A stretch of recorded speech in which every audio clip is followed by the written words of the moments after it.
Smartrek was founded in 2011 to connect objects in a challenging and complex environment. And it was originally in addressing this challenge that we actually discovered gaps in the wireless networking ecosystem. And then, from that discovery, came our very first innovation, SpiderMesh.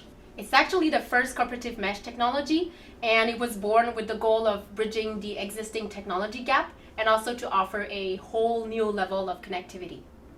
So basically, the main strength of SpiderMesh is that it allows objects and machines to be connected no matter where they're located.